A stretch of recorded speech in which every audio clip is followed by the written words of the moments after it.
아, 흉기도 그러면 이제 흉기 가중 처벌은 남아 있는 거죠? 네. 한번 얘기해 주시죠. 네.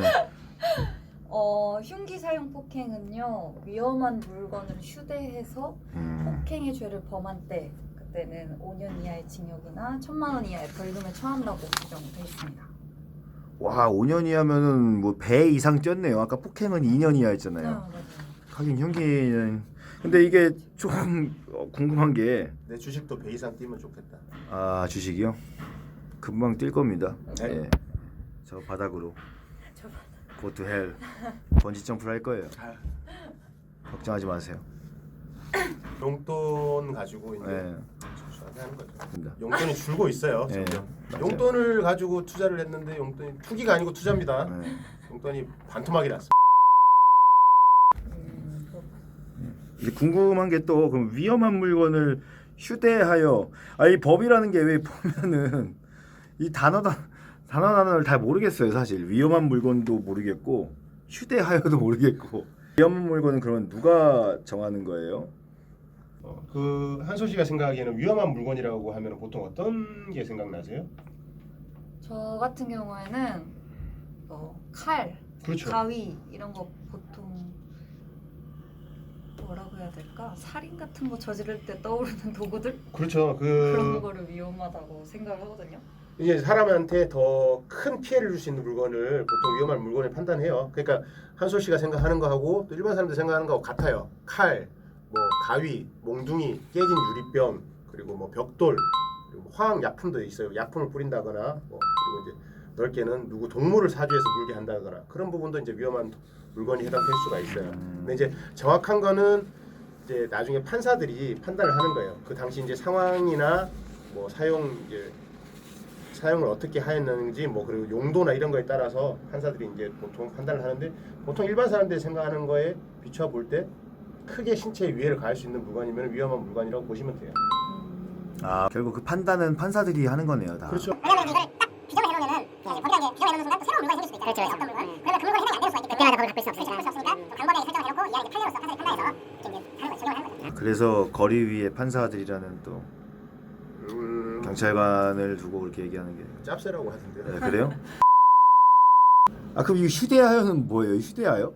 휴대하여라는 뜻은요 폭행 현장에서 몸에 지니거나 그러니까 단순히 가지고 있는 것을 의미를 하는데요.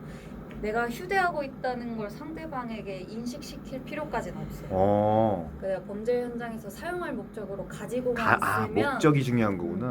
내가 품속에 저 새끼 때릴 때 혹시 수틀리면은 칼을 써야지 하고 칼을 품속에 품고 가서 때리기만 해도 특수폭행이 되겠네요, 그러면. 그렇죠. 휴대라고 하는 건 몸에 지니는 거. 우리 휴대폰 지니듯이 이제 네. 지니고 있으면은 그쵸. 이제 휴대가 되는 거죠. 휴대폰 없이 못 사시잖아요, 사실. 네? 휴대폰 없이 못 살잖아요. 아니요, 뭐 휴대폰 와이파이 끊어지면은 그 링거줄 끊긴 환자처럼 시름시름 알 텐데. 사실은 게임도 해야 되고 네. 뭐 인터넷도 봐야 되고 웹툰을 주로 봅니다. 네, 예전에 왜 그 집에 침입하면 도둑 뭐 빨래 건조대로 때려가지고 뇌사에 빠지게 했는데 뭐 정당방위가 안 된다. 그게 기억이 나거든요. 좀 충격이었잖아요, 사회에서는 그게. 그럼 이게 정당방위는 뭐예요? 정당방위는 형법 21조에서 다루고 있는데요. 자기 또는 타인의 법익에 대한 현재 부당한 침해를 방해하기 위한 행위는 상당한 이유가 있을 때 벌하지 아니한다고 규정하고 있습니다. 그리고 상당한 이유는요 법원에서 판단을 하는데요. 그 빨래 건조대 사건은요 계속해서 도둑을 계속 내리쳤어요. 그래서 사망했기 때문에 정당방위를 넘어섰다고 판결을 내린 것 같습니다. 이제 법원 입장에서는 그런 거죠. 그 여러 가지 이제 정황이나 이런 부분을 많이 판단을 하는데 당시 이제 상황이 빨래 건조대를 이렇게 내리쳐서 어느 정도 제압이 됐다고 본 거죠. 근데 제압이 된 상황에서도 계속 내리쳐서 죽음에 이르게 했기 때문에 정당방위가 되지 않는다고 판단을 한 거고, 다만 당시 이제 뭐 당연히 누가 집에 도둑이 들어오면 흥분할 수밖에 없잖아요. 놀라고. 그렇죠, 놀라죠. 네, 그래서 이제 흥분 상태인 점 뭐 이런 부분을 감안을 해서 집행유예 판결을 내린 걸로 알고 있어요. 아, 이게 진짜 이렇게 투샷을 잡으니까 눈이 한솔 씨한테만 가네, 이게. 나도 좀 봐줘. 네? 그럼 이렇게 싸울 때 많잖아요 사람들. 그러니까 쌍방 폭행이라 그러나? 그런 싸움 같은 경우에는 그럼 정당방위 성립이 어떻게 되는 거예요 이게? 일단 싸움은요 둘이 치고받고 하는 걸 싸움이라고 하잖아요. 그렇죠. 정당방위 자체는 방위의사라고 해서 방어한다는 뜻을 가지고 있어야 되는데 아 정당 방위. 근데 이렇게 치고받고 한다는 의미 있을 때는 아마 정당방위가 성립하지 않는 거예요. 아 주먹질 좀 해보셨나요? 한번 치고받고 한 번만 다시. 네? 치고받고. 네.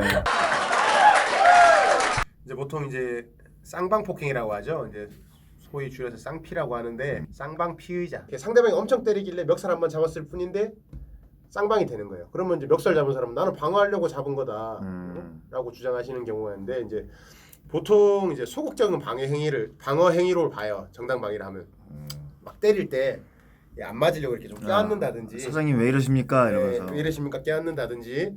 아니면 이제 흉기를 든 사람을 이제 흉기를 뺏기 위해서 제압을 한다든지 이 정도까지는 정당방위로 보는데 내가 적극적으로 유형력을 행사하는 거는 이제 그 이상이라고 보는 거예요. 손을 이렇게 잡거나 하면은 네네네. 정당방위 될 수도 있겠네요. 그렇죠. 근데 그런 부분을 근데 이제 현장에서 그거를 저희가 경찰에서 이건 정당방위입니다라고 바로 말씀을 못 그렇죠. 드려요.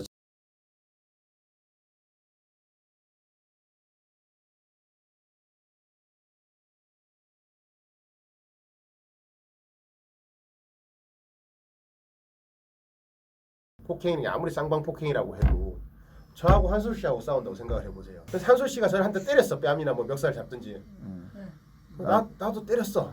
피해 상황이나 뭐 상대방이 어느 정도 신체 조건 이런 부분도 좀 적용이 돼야 된다고 저는 봐요. 그렇죠. 판사들이 뭐 양형을 할 때 양형이나 이런 부분이 필요하죠. 싸움이 나기 전에 어느 정도 시비가 됐을 때 먼저 신고를 하시는 게 좋습니다. 시비가 있다. 시비가 있어서 싸움이 날 것 같다라고 해도 경찰관은 출동을 합니다.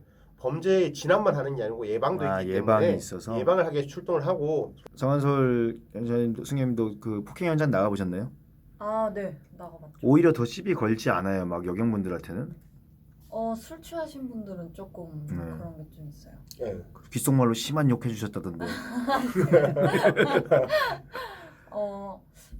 무슨 일이 있었지? 저는 보통 저한테 시비 걸 때는 아가씨라고 좀 많이 불러요. 그렇죠. 뭐 아가씨. 아가씨랑 얘기 안 한다. 아가씨랑 얘기 안 한다. 폭행 사건에 여자 왜 왔냐? 약간 이렇게도 하고. 자, 다 누군가의 가족이고 지인이고 그래요. 저희도. 그렇죠. 기분 상당히 안 좋죠, 그런 얘기하면. 이것도 막 또 누가 악플 달 수도 있어요. 악플 달면은 뭐 해맑게 웃으면서 고소하겠다고 한번 해주시죠. 제가 비겁한 거예요. 악플은 얼굴 진짜. 보고 말해 나한테. 별빛이 내린다. 샤라라.